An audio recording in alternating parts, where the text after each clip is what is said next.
ഒന്നാമത്തെ വിഷയത്തിലേക്ക് വരുന്നു. ഒന്നാമത്തെ വിഷയം വിശ്വാസമാണ്. പറഞ്ഞേ വിശ്വാസം. വിശ്വാസം. ശബ്ദമുയർത്തി പറഞ്ഞേ വിശ്വാസം. വിശ്വാസം. വിശ്വാസം എന്ന് പറയുന്നത് ഒരാശ്രയമാണ്. Faith is a trust. വിശ്വാസം ഒരാശ്രയമാണ്.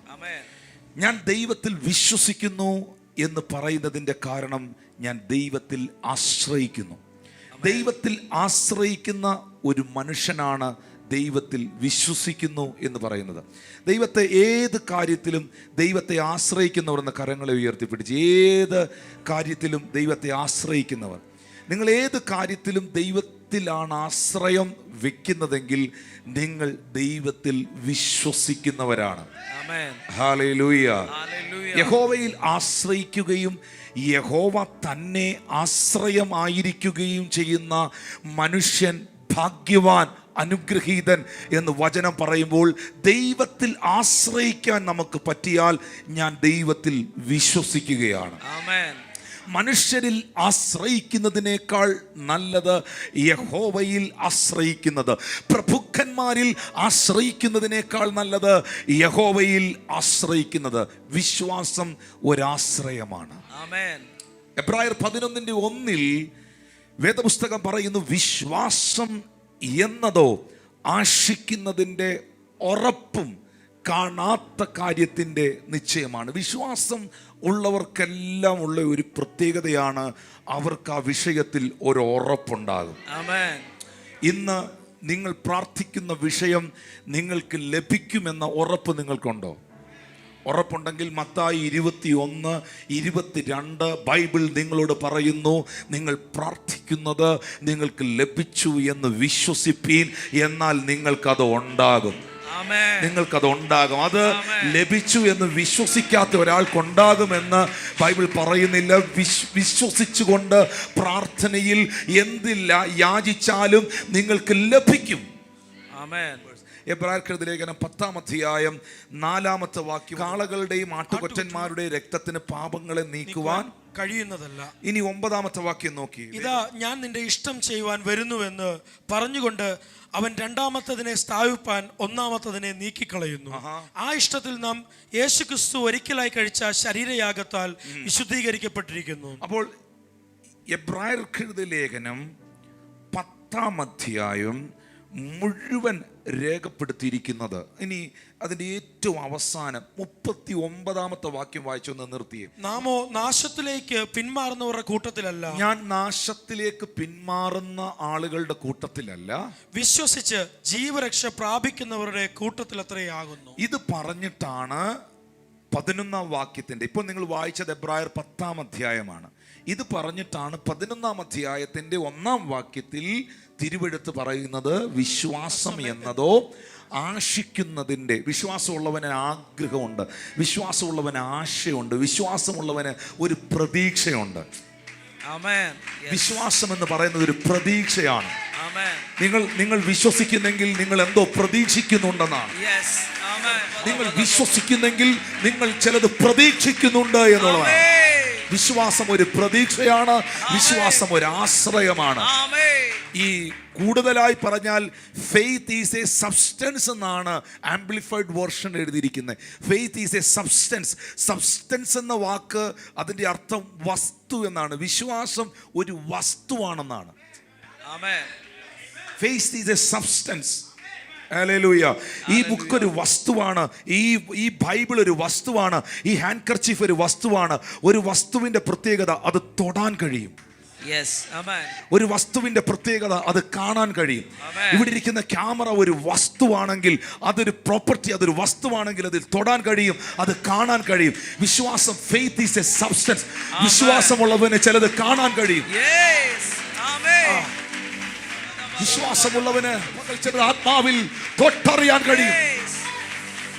ആത്മാവിൽ ചിലത് കാണുന്നവർ, ആത്മാവിൽ ചിലത് അനുഭവിക്കുന്നവർ, കരങ്ങൾ അടിച്ച് അധരങ്ങൾ തുറന്ന്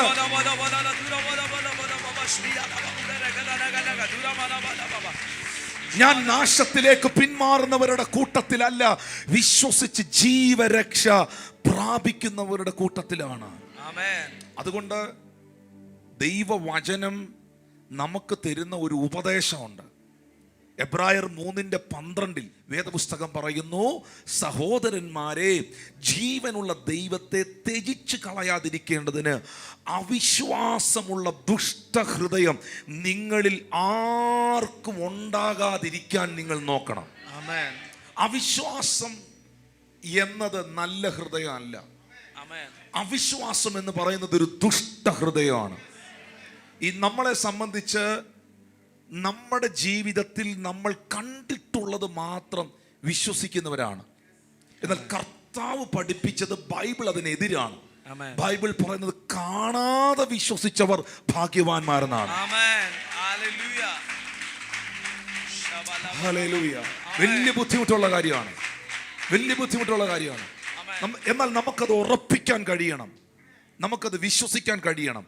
അവന്റെ വസ്ത്രത്തിന്റെ തൊങ്കലിലെങ്കിലും തൊട്ടാൽ എനിക്ക് സൗഖ്യം വരുമെന്ന് രക്തസ്രവക്കാരി സ്ത്രീ വിശ്വസിച്ചു. അങ്ങനെ സംഭവിച്ചു.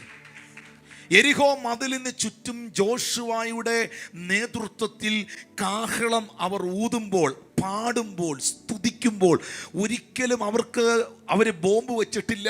അവർ യെരിഹോ മതിൽ പൊളിക്കാനുള്ള ഒരു എക്യുപ്മെന്റ്സും കൊണ്ടുവന്നിട്ടില്ല. അവർ നോക്കിക്കൊണ്ടിരിക്കുമ്പോൾ ക്രാക്കിംഗ് സൗണ്ട് അല്ലെങ്കിൽ മതിൽ പൊളിയുന്ന, പൊട്ടുന്ന, കട്ട ഇളകുന്ന ശബ്ദമൊന്നും അവർ കേൾക്കുന്നില്ല. പക്ഷെ ഈ ചുറ്റി നടന്ന് സ്തുതിക്കുന്നവൻ വിശ്വസിക്കുന്നുണ്ട്, ഇത് താണിരിക്കും.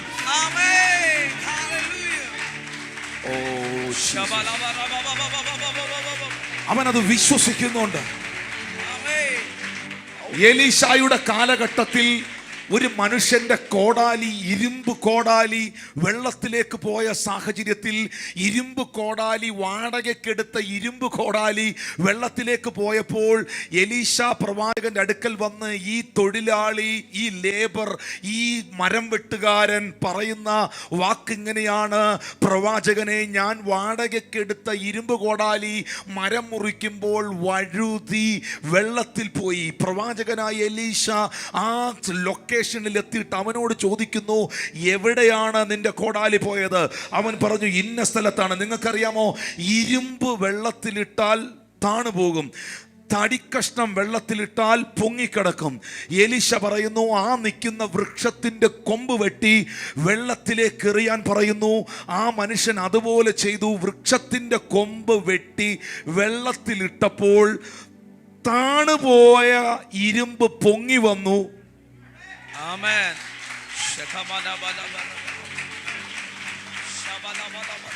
ബുദ്ധി കൊണ്ട് ചിന്തിക്കുന്നവൻ ഇത് ചെയ്യാൻ പറ്റുകയില്ല. ബുദ്ധി കൊണ്ട് ചിന്തിക്കുന്നവന്, ബുദ്ധിയുടെ പ്രമാണങ്ങൾ അന്വേഷിക്കുന്നവന് ദൈവരാജ്യത്തിൽ നിന്നും ഒന്നും പ്രാപിക്കാൻ കഴിയുകയില്ല. അതുകൊണ്ടാണ് ബൈബിൾ പറയുന്നത്, വിശ്വാസം എന്നത് ആശിക്കുന്നതിന്റെ ഉറപ്പും അത് കാണാത്ത കാര്യത്തിന്റെ നിശ്ചയമാണ്. എനിക്കതിലൊരു ഉറപ്പ് വേണം. ഇത് ഫെയ്ത്തിന്റെ ആക്ഷനാണ്. ഇന്ന് പകൽ വിശ്വസിക്കുന്നവർ ഇതിനകത്ത് ഇരിപ്പുണ്ടോ? തലമുറകളെ കുറിച്ച് വിശ്വസിക്കുക, നിന്റെ ശുശ്രൂഷയെ കുറിച്ച് വിശ്വസിക്കുക, നിന്റെ ഭാവിയെ കുറിച്ച് വിശ്വസിക്കുക. അവിശ്വാസം എന്ന ദുഷ്ടഹൃദയത്തെ എടുത്തു കളയുക. ഞാൻ പറയട്ടെ, നമുക്ക് മാത്രമല്ല പ്രിയമുള്ളവരെ, ശിഷ്യന്മാര് പോലും ഇത്രയും അത്ഭുതങ്ങൾ കണ്ടവരാണ് അവർ. ഒരു ദിവസം യേശു കടലിന്റെ മുകളിലൂടെ നടന്നു വരുന്ന സമയത്ത് ശിഷ്യന്മാര് ഇന്ന് വരെ അങ്ങനെ ഒരു കാഴ്ച അവർ കണ്ടിട്ടില്ല. ഇന്ന് വരെ അവർ കണ്ടിട്ടില്ലാത്തൊരു കാഴ്ചയായിരുന്നു ഒരു മനുഷ്യൻ കടലിന്റെ മുകളിലൂടെ നടന്നു വരുന്നു. അപ്പൊ ഉടനെ അവരെന്താ പറഞ്ഞേ? എന്താ വിളിച്ചേ? ഭൂതം വരുന്നു. അപ്പോ ഇതുവരെ ജീവിതത്തിൽ കണ്ടിട്ടില്ലാത്ത ഒരു അത്ഭുതം കാണുമ്പം ഭൂതമാണെന്ന് പറയാൻ നിനക്കറിയാം. പക്ഷെ നിനക്ക് എന്തുകൊണ്ട് അത് ദൈവമാണെന്ന് പറയാൻ അറിഞ്ഞുകൂടാ? കാരണം പിശാചിന് മാത്രമാണോ അത്ഭുതം ചെയ്യാൻ കഴിയുന്നത്? കാരണം പൈശാചിക മേഖല ഒരിക്കലും ദൈവപ്രവർത്തികളെ വിശ്വസിക്കാൻ നിന്റെ ഹൃദയത്തെ വിടുകയില്ല. കാരണം നീ ദൈവപ്രവർത്തികളെ വിശ്വസിക്കാതെ നിന്റെ അകത്ത് നെഗറ്റീവായ കാര്യങ്ങൾ, തെറ്റായ ഇൻഫർമേഷനുകൾ, റോങ് ഫെയ്ത്തുകൾ, തെറ്റായ വിശ്വാസങ്ങൾ, നെഗറ്റീവ് തോട്ട്സ് വന്നാൽ പിശാചിനറിയാം നീ അവൻ്റെ പ്രോപ്പർട്ടി ആയിട്ട് എന്നും അവൻ്റെ കസ്റ്റഡി കിടക്കുമെന്ന്. പക്ഷെ എപ്പോൾ നീ ആഴമായി ദൈവത്തിൽ വിശ്വസിക്കുന്നുവോ, എപ്പോൾ നിന്റെ വിശ്വാസം നീ ദൈവത്തിൽ അർപ്പിക്കുന്നുവോ, എൻ്റെ ദൈവത്തിന് പരിധികളില്ല, പരിമിതികളില്ല. എൻ്റെ കർത്താവിന് എന്തും ചെയ്യാൻ കഴിയും. അവൻ എന്തും ചെയ്തിടുമേ. അവൻ അത്ഭുതവാനാണ് എന്ന് പറയുന്നത് പോലെ എൻ്റെ കർത്താവിന് എന്തും, എൻ്റെ ദൈവത്തിന് പരിധിയില്ല, ഫെൻസ് ഇല്ല, ബൗണ്ടറി ഇല്ല. അവൻ എന്തും ചെയ്യാൻ കഴിയും. യേശു എന്തും ചെയ്തിടുമേ. അവൻ അത്ഭുതവാനാണ്. യേശു എന്തും ചെയ്തിടുമേ. അവൻ അതിശയവാനാണ്. യേശു എന്തും ചെയ്തിടുമേ. അവൻ അത്ഭുതവാനാണ്. യേശു എന്തും ചെയ്തിടുമേ. അവൻ അതിശയവാനാണ്. ഉറപ്പുണ്ടോ? യെസ്, ഉറപ്പുണ്ടോ? Yes. Thank you Lord Jesus. ഞാൻ വിശ്വസിക്കുന്നു. അത് ഞാൻ വിശ്വസിക്കുന്നു. ഈ ചെങ്കടലിന്റെ മുമ്പിൽ നിന്ന് മോശ കൈ ഉയർത്തി പ്രാർത്ഥിച്ചത് ലേവ്യ പുസ്തകത്തിൽ എഴുതിയ, സംഖ്യാപുസ്തകത്തിൽ എഴുതിയിരിക്കുന്ന, അല്ലെങ്കിൽ മോശയോട് മുൻകാലങ്ങളിൽ ദൈവം അരുളി ചെയ്ത സീനായി പർവ്വതത്തിൽ വെച്ച് കൊടുത്ത വാഗ്ദത്തങ്ങളുടെയോ വാക്യങ്ങളുടെയോ അടിസ്ഥാനത്തിലല്ല. ഏത് വാക്യം എടുത്തു വെച്ചിട്ടാണ് മോശ ചെങ്കടലിന്റെ മുമ്പിൽ കൈയും പൊക്കി പിടിച്ച് പ്രാർത്ഥിച്ചത്? മോശയുടെ ആ നിമിഷമുള്ള അവന്റെ വിശ്വാസം. രക്തസ്രവക്കാരി ഏത് വാക്യത്തിന്റെ അടിസ്ഥാനത്തിലാ വസ്ത്രത്തിന്റെ തൊങ്കലിൽ തൊട്ടത്? പറ. ഹല്ലേലൂയ. അത് അവളുടെ വിശ്വാസം. അത് അവളുടെ വിശ്വാസം. Thank you holy spirit. നിങ്ങൾ എന്ത് വിശ്വസിക്കുന്നുവോ അത് നിങ്ങൾക്ക് അനുഭവിക്കാനായി കഴിയും. എല്ലാവരോടും സ്നേഹത്തോടെ പ്രാർത്ഥനയോടെ ഞാൻ പറയുന്നു, കർത്താവേ, അവിശ്വാസമുള്ള ദുഷ്ടഹൃദയമുണ്ടായിട്ട് ജീവനുള്ള ദൈവത്തെ ത്യജിച്ചു കളയാൻ ഇടവരല്ല. അവിശ്വസിപ്പിക്കുന്ന ദുരാത്മാവ് നിന്റെ ഭർത്താവിനെ അവിശ്വസിപ്പിക്കുന്ന, നിന്റെ ഭാര്യയെ അവിശ്വസിപ്പിക്കുന്ന, നിന്റെ മക്കളെ അവിശ്വസിപ്പിക്കുന്ന, നിന്റെ കൂടെ നിൽക്കുന്നവരെ അവിശ്വസിപ്പിക്കുന്ന, തെറ്റിദ്ധരിപ്പിക്കുന്ന എല്ലാ പൈശാചികമായ ആത്മാവും ആ ദുഷ്ടഹൃദയങ്ങളും വിട്ടുപോകുവാൻ ഞാൻ പ്രാർത്ഥിക്കുകയാണ്.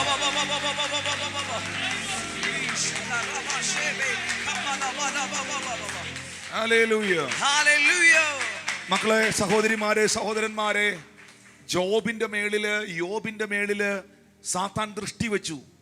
എന്നിട്ട് ദൈവസന്നിധിയിൽ ചെന്നിട്ട്, നമുക്കറിയാം ജോബിന്റെ പുസ്തകം 2-ാം അധ്യായത്തിന്റെ 3-ാം വാക്യത്തിൽ എഴുതിയിട്ടുണ്ട്, യഹോവ സാത്താനോട്, എൻ്റെ ദാസനായ യോബിന്റെ മേളിൽ നീ ദൃഷ്ടി വെച്ചുവോ? അവനെ പോലെ നിഷ്കളങ്കനും നേരുള്ളവനും ദൈവഭക്തനും ദോഷം വിട്ടകലുന്നവനുമായി ആരുമില്ലല്ലോ. ഹല്ലേലൂയ. പക്ഷെ പിശാച് ദൈവത്തെ വെല്ലുവിളിക്കുകയാണ്, ജോബിനെ വെല്ലുവിളിക്കുകയാണ്. പിശാച് പറയുന്നു, അവന്റെ നന്മകളെ ഞാൻ കവർന്നെടുത്തു കഴിയുമ്പോൾ, അവന്റെ ഭൗതിക അനുഗ്രഹങ്ങളെ ഞാൻ തൊട്ട് കഴിയുമ്പോൾ, എൻ്റെ ഭാഷയിൽ പറഞ്ഞാൽ അവനിപ്പോൾ അനുഭവിച്ചുകൊണ്ടിരിക്കുന്ന കുറെ നന്മകളുണ്ട്, ഭൗതികമായത്, കാണാൻ കഴിയുന്നത്. ഇതെല്ലാം പിൻവലിക്കപ്പെട്ട് കഴിയുമ്പോൾ ഉറപ്പായും ജോബ് നിന്നെ തള്ളി പറയും. ഹല്ലേലൂയ. അതാണ് 5-ാം വാക്യത്തിൽ എഴുതിയിരിക്കുന്നത്, നീ കൈ നീട്ടി അവന്റെ അസ്ഥിയും മാംസവും ഒന്ന് തൊടുക, അവൻ നിന്നെ മുഖത്തു നോക്കി ത്യജിച്ചു പറയുമെന്ന് സാത്താൻ ദൈവത്തെ വെല്ലുവിളിച്ചു.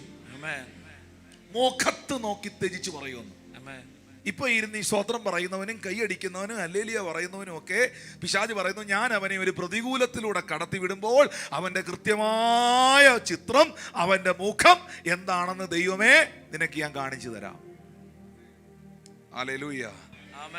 നിങ്ങൾക്കറിയാവോ, ദൈവത്തെ നമ്മൾ വിശ്വസിക്കുന്നത് പോലെ തന്നെ ദൈവത്തിന് നമ്മളെ വിശ്വസിക്കാൻ കഴിയണം. മനസ്സിലായില്ല അല്ലേ? ഏലിയാവിന് ദൈവത്തെ വിശ്വാസമായിരുന്നു, പക്ഷെ അതിലപ്പുറമായി ഏലിയാവിനെ ദൈവത്തിന് വിശ്വാസമായിരുന്നു. മോശയ്ക്ക് ദൈവത്തെ വിശ്വാസം ഉണ്ടായിരുന്നു, അതിനപ്പുറമായി മോശയെ ദൈവത്തിന് വിശ്വാസം ഉണ്ടായിരുന്നു. അതുകൊണ്ടല്ലേ വേദപുസ്തകത്തിൽ എഴുതിയിരിക്കുന്ന അവൻ നിങ്ങളെ വിശ്വസ്തരെന്നെണ്ണി തൻ്റെ ശുശ്രൂഷ ഏൽപ്പിച്ചെന്ന്. എന്ന് പറഞ്ഞാൽ ഞാൻ ദൈവത്തെ വിശ്വസിക്കുന്നതിന് മുൻപേ അവൻ എന്നെ വിശ്വസിച്ചത് കൊണ്ടാണ് അവൻ എൻ്റെ കയ്യിൽ ചിലത് ഏൽപ്പിച്ചത്. അല്ലേ? ദൈവം എന്നിലേക്ക് കൃപാവരങ്ങളെ തരുമ്പോൾ, ദൈവം എന്നിലേക്ക് ചില ദാനങ്ങളെ കൈമാറ്റം ചെയ്യുമ്പോൾ, അല്ലെങ്കിൽ ചില അനുഗ്രഹങ്ങൾ എനിക്ക് തരുമ്പോൾ, ഞാൻ ദൈവത്തിൽ വിശ്വസിച്ച് കുറേ നാൾ കഴിഞ്ഞിട്ടാണ് ഇതൊക്കെ എനിക്ക് അനുഭവിക്കാൻ പറ്റിയത്. പക്ഷെ ഞാൻ ദൈവത്തിൽ വിശ്വസിക്കുന്നതിന് മുൻപേ, ഭൂമിക്ക് അടിസ്ഥാനം ഇടുന്നതിന് മുൻപേ, അമ്മയുടെ ഉദരത്തിൽ ഉരുവാകുന്നതിന് മുൻപേ അവൻ എനിക്ക് വേണ്ടി സകലത്തെ ഒരുക്കിയെങ്കിൽ, ഞാൻ ഒരു വാക്ക് പറയാം, ഞാൻ ഈ ദൈവത്തിൽ വിശ്വസിക്കുന്നതിന് മുൻപേ എൻ്റെ ദൈവം എന്നെ വിശ്വസിച്ചു. അതിനകത്ത് വഞ്ചന കാണിക്കരുത്, അതിനകത്ത് തരികിട കാണിക്കരുത്, അതിനകത്തൊരു ന്യൂനത ഉണ്ടാകരുത്. അവൻ എന്നെയും നിങ്ങളെയും വിശ്വസ്തരെന്നെണ്ണിയതാണ്. ഞാൻ ഇങ്ങനെ പറയുന്നു, ദൈവത്തിന് ഒരാളെ വിശ്വസിക്കാൻ പറ്റിയാൽ, ഒരാളിനെ തമ്പുരാന് വിശ്വസിക്കാൻ കഴിഞ്ഞാൽ, ദൈവം അവന്റെ കയ്യിലോട്ട് എന്നാ എടുത്തു കൊടുക്കുന്നതെന്ന് പറയാൻ പറ്റുകയില്ല. സ്വന്തം മനസാക്ഷിയോട് ഒരു വലതുകരം നെഞ്ചത്ത് വെച്ചിട്ട് ചോദിക്കണം, ദൈവത്തിൽ വിശ്വസിക്കുന്ന എന്നെ ദൈവത്തിന് വിശ്വസിക്കാവോ? ഹല്ലേലൂയ, ആമേൻ, ആമേൻ. ചേർന്നൊരാമീൻ പറഞ്ഞേ. ഇയ്യോബിനെ ദൈവത്തിന് വിശ്വാസമായിരുന്നു. അതുകൊണ്ടാണ് ദൈവം സാത്താനോട് പറഞ്ഞത്, നീ എന്നാ വേണേലും ചെയ്തോളാൻ. നീ കൈ നീട്ടി അവന്റെ അസ്ഥിയും മാംസവും തൊട്ടാൽ നിന്റെ മുഖത്ത് നോക്കി അവൻ നിന്നെ ത്യജിച്ച് കളയുമെന്ന് പറഞ്ഞപ്പോൾ 6-7 വാക്യങ്ങളിലേക്ക് നമ്മൾ നോക്കുമ്പോൾ അറിയുന്നത്, യഹോവ സാത്താനോട്, അവൻ നിന്റെ കയ്യിലിരിക്കുന്നു, അവന്റെ പ്രാണനെ മാത്രം തുടരുത്. 7-ാമത്തെ വാക്യത്തിൽ രേഖപ്പെടുത്തിയിരിക്കുന്നു, അങ്ങനെ സാത്താൻ യഹോവയുടെ സന്നിധിയിൽ നിന്ന് പുറപ്പെട്ട് ഇയ്യോബിനെ ഉള്ളങ്കാൽ മുതൽ നെറുക വരെ വല്ലാത്ത പരുക്കളാൽ ബാധിച്ചു. സ്കിന്ന് വരെ അടിച്ചു. ഒരു ഓട്ട് കഷ്ണം എടുത്ത് തന്നെ താൻ ചുരണ്ടി ചാരത്തിനകത്ത് പുള്ളിയിരുന്നു. ഹല്ലേലൂയ. ചേർന്ന് ആമീൻ പറഞ്ഞേ. ആ സമയത്ത് അവന്റെ ഭാര്യ അടുത്തു വന്നിട്ട്, നീ ദൈവഭക്തി ഇപ്പോഴും മുറുകെ പിടിച്ചുകൊണ്ട് നിൽക്കുന്നുവോ? ദൈവത്തെ ത്യജിച്ചു പറഞ്ഞ് പോയി മരിച്ചു കള മനുഷ്യ എന്ന് പറഞ്ഞു. ഹല്ലേലൂയ. ഉടനെ യോബ് ഭാര്യയോട് പറഞ്ഞു, നീ ഒരു പൊട്ടി സംസാരിക്കുന്നത് പോലെയാണ് സംസാരിക്കുന്നത്. നാം ദൈവത്തിന്റെ കയ്യിൽ ഇരിക്കുന്നു, അവന്റെ കയ്യിൽ നിന്ന് നന്മ കൈക്കൊള്ളുന്നു, തിന്മയും കൈക്കൊള്ളരുതല്ലോ എന്ന് ഇയ്യോബ് ഭാര്യയോട് പറഞ്ഞു. എന്നിട്ടും അധരങ്ങളാൽ ഇയ്യോബ് പാപം ചെയ്തില്ല എന്ന് പറഞ്ഞ ഒരു നെഗറ്റീവ് വാക്കും പുള്ളി നാക്കുകൊണ്ട് പറഞ്ഞില്ല. ഒരു പരാതിയും ഈ മനുഷ്യൻ ദൈവത്തോട് പറഞ്ഞില്ല. ഒന്ന് ഓർത്തു നോക്കിയേ, എന്റെ ഭാഷയിൽ പറഞ്ഞാൽ സാത്താൻ ചമ്മിപ്പോയി. ദൈവത്തെ ത്യജിച്ചു കളയും, അവനെ ഒന്ന് ബാധിച്ചു നോക്കുന്ന വെല്ലുവിളിച്ച കശി ജോബിന്റെ ആറ്റിറ്റ്യൂഡിന്റെ ഫെയ്ത്തിന്റെ മുൻപിൽ ജോബ് മുഖത്ത് നോക്കി പിശാചിനോട് പറഞ്ഞു. പിശാച് പറഞ്ഞത് നിന്നെ മുഖത്ത് നോക്കി അവൻ തള്ളി പറയുന്ന, പക്ഷെ പിശാചിന്റെ മുഖത്ത് നോക്കി ജോബ് പറഞ്ഞു, അവൻ എന്നെ കൊന്നാലും ഞാൻ അവനെ തന്നെ കാത്തിരിക്കും. ഒന്ന് കൈയടിച്ച, അവൻ എന്നെ കൊന്നാലും ഞാൻ അവനെ തന്നെ കാത്തിരിക്കും. അങ്ങനെ കുറെ വിശ്വാസമുള്ള വീരന്മാർ ഇതിനകത്ത് എഴുന്നേറ്റ് വരട്ടെ.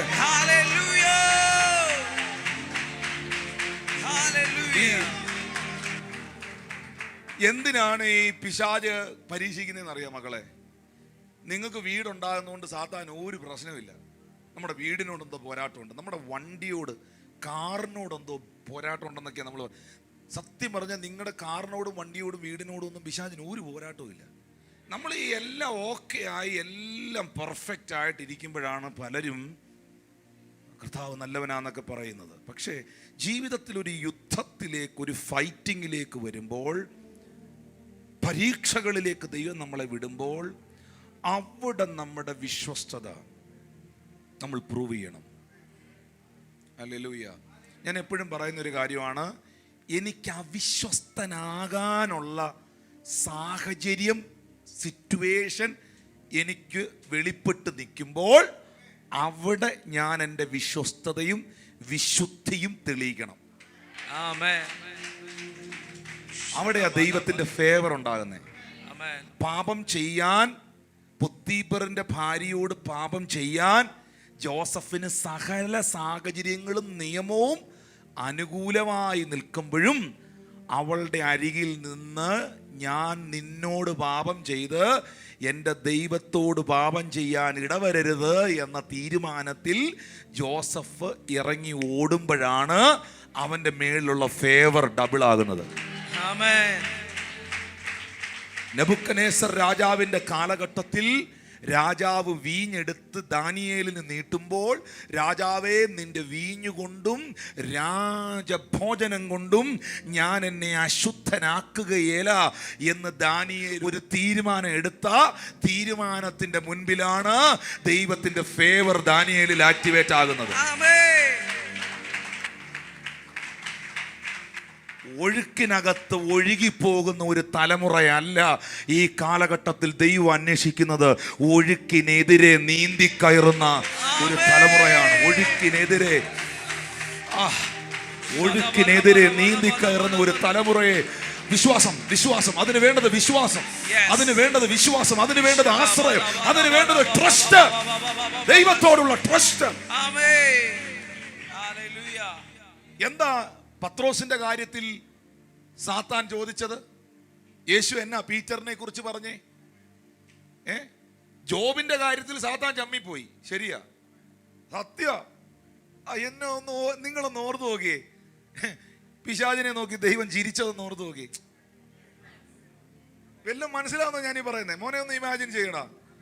സാത്താൻ ദൈവത്തിന്റെ മുഖത്ത് നോക്കി പറഞ്ഞു, നിന്നെ അവൻ നിന്റെ മുഖത്ത് നോക്കി ത്യജിച്ച് കളയുമെന്ന് പറഞ്ഞു.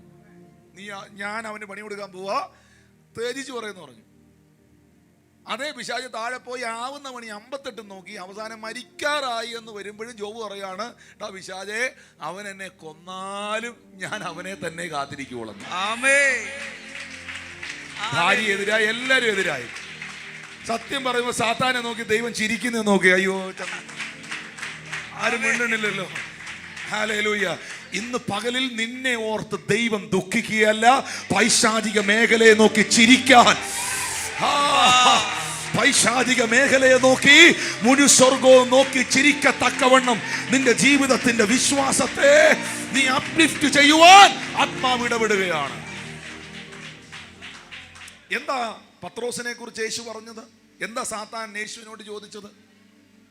ലൂക്കോസിന്റെ സുവിശേഷം 22-ാം അധ്യായത്തിന്റെ 31-32 വാക്യങ്ങളിൽ എഴുതിയിട്ടുണ്ട്, ശീമോനെ ശീമോനെ, സാത്താൻ നിങ്ങളെ ഗോതമ്പ് പാറ്റുന്നത് പോലെ പാറ്റേണ്ടതിന് കൽപ്പന ചോദിച്ചു.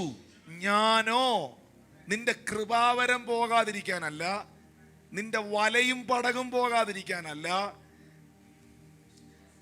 നിന്റെ അമ്മായിയമ്മയുടെ വീടും നിന്റെ വീടും കെട്ടിപ്പൊക്കാനല്ല, ഞാൻ ഒറ്റ കാര്യത്തിന് വേണ്ടിയാണ് നിനക്ക് വേണ്ടി പ്രാർത്ഥിച്ചത്. ഒറ്റ കാര്യത്തിന് വേണ്ടിയാണ് നിനക്ക് വേണ്ടി ഞാൻ ഇടിവിൽ നിന്നത്. അത് നിന്റെ വിശ്വാസം പോകാതിരിക്കാൻ. ആമേൻ, ഹല്ലേലൂയ. ഞാൻ വീണ്ടും സഭയോട് പറയുന്നു, നിന്റെ വിശ്വാസം പോയില്ലെങ്കിൽ പോയതെല്ലാം നന്മയും തിരിച്ചു വരും.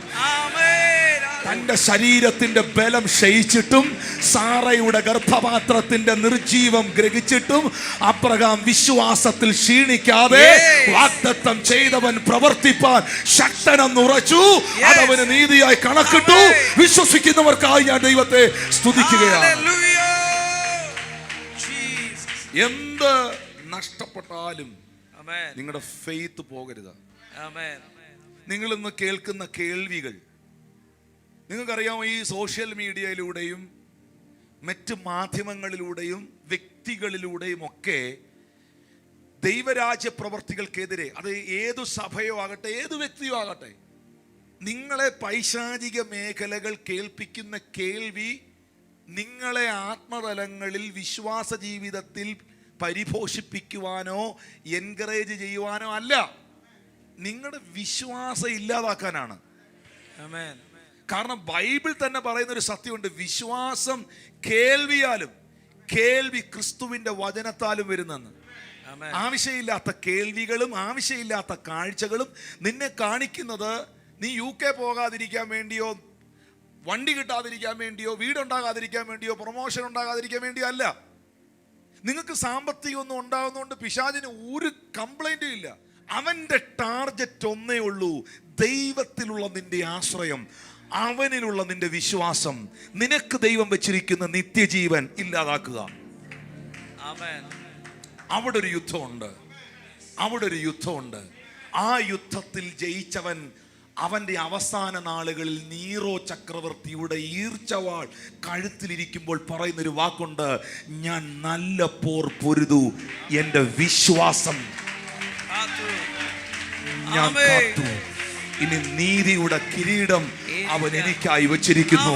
നഷ്ടപ്പെടുത്തല്ലേ മോനെ, നഷ്ടപ്പെടുത്തല്ലേ സഹോദരി. ഏത് സാഹചര്യത്തിലും, ഏത് പ്രതിസന്ധിയിലും, ഏത് വെല്ലുവിളികളിലും, ഏത് കുപ്രചരണങ്ങളുടെ നടുവിൽ നീ ഏറ്റുപറഞ്ഞ വിശ്വാസവും നീ ഏറ്റെടുത്ത ദൈവകൃപയും നീ പ്രാപിച്ച അഭിഷേകവും ചോർന്നു പോകാതെ നിലനിർത്തുവാൻ ഈ തലമുറയെ ദൈവം അന്വേഷിക്കുകയാണ്. പോകരുത്, നഷ്ടപ്പെടുത്തരുത്. എന്റെ വിശ്വാസത്തെ നഷ്ടപ്പെടുത്തുന്ന ഒരു ബന്ധങ്ങൾ എനിക്ക് വേണ്ട. എന്റെ വിശ്വാസത്തെ ഇടിച്ചു കളയുന്ന, എന്റെ വിശ്വാസത്തെ ഡീഗ്രേഡ് ചെയ്യുന്നതൊന്നും എനിക്ക് കേൾക്കണ്ട. തീരുമാനിക്കാവോ? എൻ്റെ വിശ്വാസത്തെ വർദ്ധിപ്പിക്കുന്ന പാട്ടുകൾ, എൻ്റെ വിശ്വാസത്തെ വർദ്ധിപ്പിക്കുന്ന പ്രസംഗങ്ങൾ, എൻ്റെ വിശ്വാസത്തെ വർദ്ധിപ്പിക്കുന്ന വചനങ്ങൾ, എൻ്റെ വിശ്വാസത്തെ വർദ്ധിപ്പിക്കുന്ന നല്ല ബന്ധങ്ങൾ ഒന്ന് എടുത്തു നോക്കിയേ. നിന്റെ ദേശത്തിൽ ദൈവം നിന്നെ ഒരു ലൈറ്റ് ഹൗസ് ആക്കി നിർത്തും. Amen. Hallelujah. നിന്റെ വിശ്വാസം പോകാതിരിക്കാൻ ഞാൻ നിനക്ക് വേണ്ടി അപേക്ഷിച്ചു. ദൈവസന്നിധിയിൽ ഇടിവിൽ നിന്ന് പീറ്ററിനും ശിഷ്യന്മാർക്കും വേണ്ടി യേശു ഇന്റർസീഡ് ചെയ്തു. പിടികിട്ടിയോ? എന്തിനാ? സാത്താൻ നിന്നെ ഗോതമ്പ് പാറ്റുന്നത് പോലെ പാറ്റാൻ അവൻ കൽപ്പന ചോദിച്ചു. അവനാ അറിയണം ഇവരെ പാറ്റിക്കളയണം. ഇനി ഇവൻ ചർച്ചയിൽ പോകരുത്, ഇനി ഇവൻ പ്രാർത്ഥിക്കരുത്, ഇനി ഇവൻ ബൈബിൾ വായിക്കരുത്, ഇനി ഇവൻ യേശുവിനെ അനുഗമിക്കരുത്, ഇനി ഇവൻ പാടരുത്, ഇനി ഇവൻ പ്രാർത്ഥിക്കരുത്, ഇനി ഇവൻ ദൈവത്തോട് ബന്ധപ്പെട്ട് ജീവിക്കരുത്. അതിനുള്ള സകല പണി അവൻ ഒപ്പിച്ചു. ആ പണിക്കകത്ത് പെട്ടുപോയ ഒത്തിരി പേരുണ്ട്, അബദ്ധം പറ്റിയ ഒത്തിരി പേരുണ്ട്, തെറ്റിദ്ധരിച്ചു പോയ ഒത്തിരി പേരുണ്ട്. അവൻ അറിഞ്ഞില്ല അത് പിശാചിന്റെ പണി ആയിരുന്നെന്ന്. പക്ഷെ എപ്പോഴെങ്കിലും അത് മനസ്സിലാക്കിയാൽ നീ തിരിച്ചു വരണം, തിരിച്ചു വരണം. ചേർന്നൊരാമയും പറയാവോ? ആമേൻ. ഈ നമ്മളെല്ലാവരും ഒരു യാത്രയിലാണ്. ഹല്ലേലൂയ. നമ്മളെല്ലാവരും യാത്രയിലാണ്. എങ്ങോട്ട് പോകാൻ ചാർട്ട് ചെയ്തതാ ഈ കപ്പല്? ഈ കപ്പൽ എങ്ങോട്ട് പോകാൻ ചാർട്ട് ചെയ്തതാ? ആണോ? നിത്യതയിലേക്ക് പോകാൻ ചാർട്ട് ചെയ്തതല്ലേ? ലക്ഷ്യത്തിലേക്ക് പോകാൻ ചാർട്ട് ചെയ്തതല്ലേ? അത് അവിശ്വസിച്ച് ഈ നമ്മുടെ മനസാക്ഷി, ഈ മനസാക്ഷി എന്ന് പറയുന്നത് ഏറ്റവും പ്രധാനപ്പെട്ട ഒരു കാര്യമാണ്. അതൊരിക്കലും പൊല്യൂട്ടഡ് ആക്കരുത്, പൊല്യൂട്ടഡ് ആക്കരുത്, അഴുക്കാക്കല്ല്. ഈ യെശയ്യാവ് പറയുന്നൊരു കാര്യമുണ്ട്, ഞാൻ ശുദ്ധിയില്ലാത്ത അധരങ്ങളുള്ളൊരു മനുഷ്യൻ ശുദ്ധിയില്ലാത്ത ജനങ്ങളുടെ ഇടയിൽ വസിക്കുന്നു. യെശയ്യാ പ്രവചനം 6-ാം അധ്യായം. ഉസിയ രാജാവ് മരിച്ച ആണ്ടിൽ കർത്താവ് ഉയർന്നു മുങ്ങിയുള്ള സിംഹാസനത്തിൽ ഇരിക്കുന്ന 5-ാം വാക്യത്തിൽ എഴുതിയിരിക്കുന്ന, അയ്യോ എനിക്ക് കഷ്ടം, ഞാൻ നശിച്ചു, ഞാൻ ശുദ്ധിയില്ലാത്ത അധരമുള്ളൊരു മനുഷ്യൻ ശുദ്ധിയില്ലാത്ത അധരമുള്ള ജനത്തിന്റെ ഇടയിൽ വസിക്കുന്നു. എന്താ എൻ്റെ അധരത്തിന് ശുദ്ധിയില്ലാതായി പോയെ? നിന്നെ പാപം ചെയ്യാൻ, തിന്മയിലേക്ക് നയിക്കാൻ, ആവശ്യമില്ലാത്ത കാര്യങ്ങളിൽ നിന്നെ നയിക്കുന്നവന്റെ കൂടെ നീ കൂട്ടുകൂടരുത്. ജ്ഞാനിയോട് കൂടെ നടക്ക, എന്നാൽ നീയും ജ്ഞാനിയാകും. നീ ആരുടെ കൂടെ അസോസിയേറ്റ് ചെയ്യുന്നു, നീ അതാകും. യെശയ്യാവ് പറയുന്നു, ഞാൻ ശുദ്ധിയില്ലാത്ത അധരങ്ങളുള്ള ജനത്തിൻ്റെ ഇടയിൽ വസിച്ച് ഞാനും അവന്മാരെ പോലെ ആയിപ്പോയത്. അങ്ങനെ ആകരുത്. എൻ്റെ വിശ്വാസം വർദ്ധിപ്പിക്കാത്ത, ദൈവബന്ധത്തിൽ നിന്ന് എന്നെ അകറ്റുന്ന യാതൊരു കാര്യങ്ങൾക്കകത്തും ഞാൻ ഉണ്ടാകരുത്. എനിക്കിത് കേൾക്കാം. ഒരു പാസ്റ്ററെ കുറിച്ചോ ഒരു ദൈവദാസനെ കുറിച്ചോ അല്ലെങ്കിൽ മറ്റെന്തെങ്കിലും കാര്യങ്ങളെക്കുറിച്ചോ ഒരാൾ വാചാലനാകുമ്പോൾ, ബ്രദറെ എനിക്കിത് കേൾക്കാൻ താല്പര്യമില്ല എന്ന് പറയണം. കാരണം നീ അത് കേട്ട് കഴിയുമ്പോൾ നിനക്ക് വിശ്വാസമാണോ ഉണ്ടാകുന്നത്, അവിശ്വാസമാണോ ഉണ്ടാകുന്നതെന്ന് നിന്റെ മനസ്സാക്ഷിയോട് ചോദിക്കണം. നിന്റെ വിശ്വാസം വർദ്ധിപ്പിക്കാത്ത, നിന്നെ ദൈവത്തോട് അടുപ്പിക്കാത്ത, ദൈവിക ബന്ധത്തിൽ കണക്ട് ചെയ്യാത്തതൊന്നും നിനക്കുള്ളതല്ല. 100% അല്ല. പിന്നെ കിടന്ന് മോങ്ങരുത്, അല്ലെ കരയരുത്. അത് പോയി ഇത് പോയി, ഇപ്പം പഴയ പോലെ പ്രാർത്ഥിക്കാൻ പറ്റുന്നില്ല, എനിക്ക് പഴയ പോലെ ആരാധിക്കാൻ പറ്റുന്നില്ല എന്നൊന്നും പറഞ്ഞേക്കരുത്. അങ്ങനെ ഉണ്ടെങ്കിലും തിരിച്ചു വന്നോണം. പ്രാർത്ഥനയിലേക്ക് വന്നോണം. ആവശ്യമില്ലാത്തടത്ത് പോയി ഇരിക്കരുത്. അതുകൊണ്ടാണ് 1-ാം സങ്കീർത്തനത്തിൽ പറയുന്നത് പരിഹാസികളുടെ ഇരിപ്പിടത്തിൽ ഇരിക്കരുതെന്ന്. ഒന്ന് കരമടിച്ച് കർത്താവിന് നന്ദി പറഞ്ഞു. ഹല്ലേലൂയ. ഹല്ലേലൂയ. ഹല്ലേലൂയ.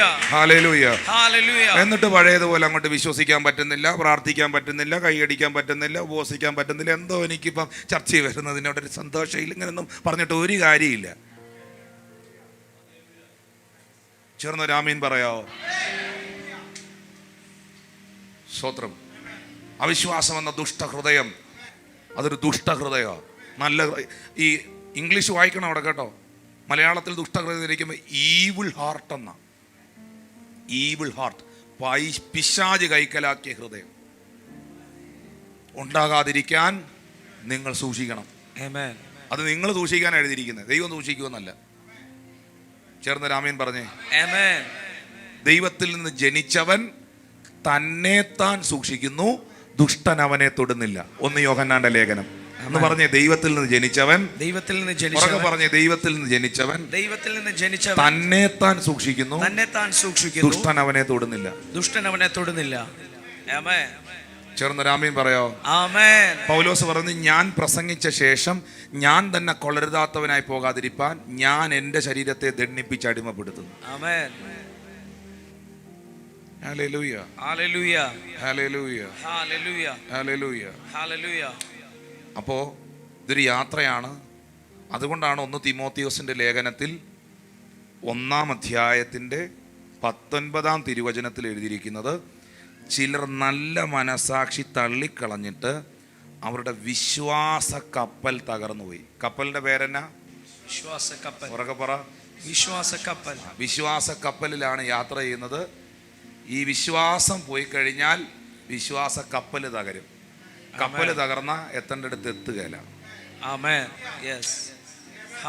അപ്പൊ ഈ കപ്പല് തകരാതെ, ഈ വിശ്വാസ കപ്പൽ തകരാതെ വളരെ കെയർഫുള്ളായി മുന്നോട്ട് പോകണം. നിങ്ങളുടെ എല്ലാ ഡീലുകളും ചേർന്ന് രാമീൻ പറഞ്ഞേ. All the deal, all the deal. Thank you Jesus. You can hear something. എന്നാൽ ഒരു കാര്യം ഞാൻ സഭയോട് പറയട്ടെ. നമുക്കൊരു ദൗത്യമുണ്ട്, നമ്മുടെ ദൈവദാസന്മാർക്കൊരു ദൗത്യമുണ്ട്. കർത്താവിൻ്റെ വേലയിൽ നിൽക്കുന്നവരൊക്കെ ഒന്ന് കൈ ഉയർത്തി പിടിച്ച്. നമുക്കൊരു ദൗത്യമുണ്ട്. എന്നാ ദൗത്യം എന്നറിയാമോ? റോമർക്കെഴുതിയ ലേഖനം 14-ാം അധ്യായത്തിൻ്റെ 1-ാമത്തെ വാക്യം ആദ്യം വായിക്കണം. സംശയ വിചാരങ്ങളെ വിധിക്കാതെ വിശ്വാസത്തിൽ ബലഹീനനായവനെ ചേർത്ത് പിടിക്കണം. ചിലപ്പോൾ ചിലരങ്ങ് വിശ്വാസത്തിൽ അങ്ങ് ചില സമയങ്ങളിൽ അങ്ങ് താഴെ പോകും. ആ സമയത്ത് ദൈവദാസന്മാർ, ശുശ്രൂഷകർ, അവൻ്റെ വിശ്വാസമൊക്കെ ഒന്നും പഴയതുപോലെ ഇല്ല, അവൻ പൊക്കോട്ട, അങ്ങനല്ല. വിശ്വാസത്തിൽ ബലഹീനരായവരെ ചേർത്ത് പിടിക്കണം. 23-ാമത്തെ വാക്യത്തിൽ എഴുതിയിരിക്കുന്നു, എന്നാൽ സംശയിക്കുന്നവൻ തിന്നുന്നെങ്കിൽ അത് വിശ്വാസത്തിൽ നിന്ന് ഉത്ഭവിക്കായക കൊണ്ട് അവൻ കുറ്റക്കാരനായിരിക്കുന്നു. വിശ്വാസത്തിൽ നിന്ന് ഉത്ഭവിക്കാത്തതൊക്കെയും പാപമത്രേ. എന്തൊക്കെയാണ് പാപം? വ്യഭിചാരം, മോഷണം, കൊലപാതകം, ഇതൊക്കെയല്ലേ നമ്മൾ പഠിച്ചേക്കുന്നത്. പക്ഷെ വേദപുസ്തകം പറയുന്നു വിശ്വാസത്തിൽ നിന്ന് ഉത്ഭവിക്കാത്തതൊക്കെയും പാപമാണ്. ഹല്ലേലൂയ. നമ്മൾ വിശ്വാസത്താൽ ജീവിക്കുന്നവരാണ്. നമ്മൾ വിശ്വാസ നാടിനെ നോക്കുന്നവരാണ്. ഹല്ലേലൂയ. നമ്മൾ വിശ്വാസത്തിൻ്റെ നായകനും പൂർത്തീകരിക്കുന്നവനുമാകുന്ന യേശുവിനെ ആരാധിക്കുന്നവരാണ്. Thank you holy spirit. Hallelujah. ഒരു വാക്യം കൂടെ വായിക്കാൻ പോവുകയാണ്. വിശ്വാസത്തെക്കുറിച്ച് ഒരൊറ്റ വാക്യം കൂടെ വായിക്കാൻ പോവുകയാണ്. എബ്രായർ 11-ന്റെ 6-ാമത്തെ വാക്യത്തിൽ എഴുതിയിട്ടുണ്ട്, എന്നാൽ വിശ്വാസം കൂടാതെ ദൈവത്തെ പ്രസാദിപ്പിക്കുവാൻ കഴിയുന്നതല്ല. ദൈവത്തിൻ്റെ അടുത്ത് വരുന്നവൻ ദൈവം ഉണ്ടെന്നും കൺഫേം ചെയ്യണം. തന്നെ അന്വേഷിക്കുന്നവർക്ക് അവൻ പ്രതിഫലം കൊടുക്കുമെന്നും വിശ്വസിക്കേണ്ടതല്ലയോ? ചേർന്നൊരു ആമീൻ പറയാമോ? 4 ആളൊരു പക്ഷപാതക്കാരനെ കർത്താവിൻ്റെ അടുക്കൽ ചുമന്നുകൊണ്ട് വന്നില്ലേ? കിടക്കയോടെ മേൽക്കൂര പൊളിച്ച് താഴോട്ട് ഇറക്കിയില്ലേ? എന്ത് കാരണം കൊണ്ടാണ് യേശു അവനെ സൗഖ്യമാക്കി? അവനെ കൊണ്ടുവന്നവരുടെ വിശ്വാസം കണ്ടിട്ട്. Amen. Hallelujah. അവനെ കൊണ്ടുവന്നവരുടെ വിശ്വാസം കണ്ടിട്ട്. ഈ വിശ്വാസം കാണാൻ പറ്റും. ലുസ്ത്ര എന്ന് പറയുന്ന സ്ഥലത്ത് അമ്മയുടെ ഉദരം മുതൽ മുടന്തനായ ഒരു മനുഷ്യനുണ്ടായിരുന്നു. അവിടെ എഴുതിയിട്ടുണ്ട്, പൗലോസ് അവൻ്റെ വിശ്വാസം കണ്ടാറേ അവനോട് എഴുന്നേറ്റ് കാലൂന്നി നിവർന്ന് നിൽക്കാൻ പറഞ്ഞു. പൗലോസ് അപ്പോസ്തലൻ അവൻ്റെ വിശ്വാസം കണ്ടാറേ. കാണാൻ പറ്റും, അത് എൻ്റെ കണ്ണുകളിൽ കാണാൻ പറ്റും. Amen. ചില മീറ്റിങ്ങുകളിലൊക്കെ ചിലർ ആത്മശക്തി സ്വീകരിക്കുന്നതും വിടുതൽ നമുക്കറിയാം, അവർ വിശ്വാസത്തോടെ ദാഹത്തോടെ വന്ന് നിൽക്കുന്നവരാണ്. അവൻ്റെ കണ്ണിനകത്ത് ആ തിളക്കമുണ്ട്, അവൻ്റെ ആ ആറ്റിറ്റ്യൂഡിൽ ആ സാധനമുണ്ട്. അവൻ വെറുതെ വന്നവനല്ല, അവൻ പിടിക്കാൻ, അത് കൊണ്ടുപോകാൻ വന്നവനാണ്. Amen. Hallelujah. Hallelujah. Hallelujah. Hallelujah. Hallelujah. ചേർന്നൊരാമീൻ പറഞ്ഞാട്ടെ. Amen. മോനെ, ഒരു വാക്യം കൂടെ. വിശ്വാസം കൂടാതെ ദൈവത്തെ പ്രസാദിപ്പിക്കാൻ കഴിയുന്നതല്ല. ദൈവത്തിൻ്റെ അടുക്കൽ വരുന്നവൻ ദൈവമുണ്ടെന്നും തന്നെ അന്വേഷിക്കുന്നവർക്ക് അവൻ പ്രതിഫലം കൊടുക്കുമെന്നും വിശ്വസിക്കേണ്ടതല്ലയോ? പൗലോസ് പറയുന്നുണ്ട്, ഞങ്ങൾ ജീവിക്കുന്നത് കാഴ്ചയാലല്ല, ഉറക്കെ പറ, വിശ്വാസത്താൽ അത്രേ. Amen. കാഴ്ചയാലല്ല, വിശ്വാസത്താലത്രേ. വിശ്വാസത്താലത്രേ. Amen. 2 തീമോഥെയോസ് 1:12. അത് നിമിത്തം തന്നെ ഇതൊക്കെയും ഞാൻ സഹിക്കുന്നു, എങ്കിലും ഞാൻ ലജ്ജിക്കുന്നില്ല. ഞാൻ ആരെ വിശ്വസിച്ചിരിക്കുന്നെന്ന് ഞാൻ അറിയുന്നു. നിങ്ങൾക്കറിയോ ആരെ വിശ്വസിച്ചേക്കുന്നതെന്ന്? Yes. അവൻ എൻ്റെ ഉപനിധി. Amen. ആ ദിവസം വരെ സൂക്ഷിപ്പാൻ അവൻ ശക്തൻ. ഞാൻ ആരെ വിശ്വസിച്ചിരിക്കുന്നു? നാട്ടുകാർ പലതും പറയാം, കുടുംബക്കാർ പലതും പറയാം, Amen. നിന്റെ മനസ്സും മനസാക്ഷിയും പല നെഗറ്റീവും ചിന്തിപ്പിക്കാം. പക്ഷെ നിനക്കൊരു ഉറപ്പുണ്ടാകണം, Yes. ഞാൻ ആരെയാ വിശ്വസിച്ചിരിക്കുന്നു, Amen. ഞാൻ ആരെയാ വിശ്വസിച്ചിരിക്കുന്നു. Amen. സിറ്റ്. നിനക്കൊരു ഉറപ്പുണ്ടാകണം, ഞാൻ ആരെയാ വിശ്വസിച്ചിരിക്കുന്നു. Amen. നിന്റെ ഹൃദയത്തിൽ ഒരു ഉറപ്പുണ്ടാകണം, Yes. ഞാൻ ആരെയാ വിശ്വസിച്ചിരിക്കുന്നു, Amen. ഞാൻ ആരെയാ വിശ്വസിച്ചിരിക്കുന്നു. Yes. അവൻ എൻ്റെ ഉപനിധി. Yes.